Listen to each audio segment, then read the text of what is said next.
What if I told you that one of the most powerful companies in the entire crypto space just quietly pulled the plug on a $1 billion move?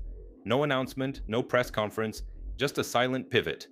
And if you're not paying attention, you'll miss exactly what this signals for the entire industry. We're talking about Ledger, the French security giant that literally holds the keys, and I mean that literally, to billions of dollars worth of crypto assets worldwide. These are the people behind the hardware wallets that serious investors trust to keep their Bitcoin, their Ethereum, their entire digital net worth offline and untouchable. Ledger was gearing up for a major US IPO. We're talking a valuation in the ballpark of $4 billion. They had already brought in top tier investment banks. The roadmap was in motion. Wall Street was watching, and then they stopped. Not because the business is struggling, not because the product is weak, but because the market conditions right now are simply too unstable to risk it.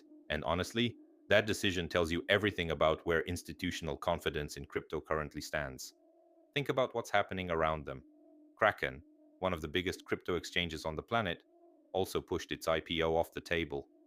Other digital asset firms that did go public recently, their stock performance has been, to put it generously, disappointing.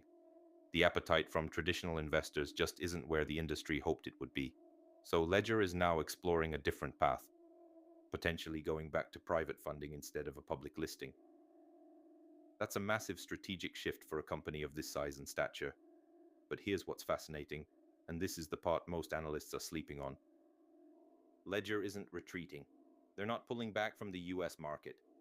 They just appointed new leadership and opened a dedicated institutional office right in the heart of New York City. Let that sink in. They're building infrastructure. They're planting roots. They're positioning for something bigger than a public offering could even capture right now. So, the real question isn't whether Ledger is in trouble. The real question is, what does Ledger know that the market doesn't yet? Because a company sitting on this kind of strategic power doesn't make quiet moves without a reason. And when you start connecting the dots between their US expansion, the IPO pause, and the broader cooling of institutional crypto enthusiasm, a very clear picture starts to emerge. And that picture? It has serious implications, not just for Ledger,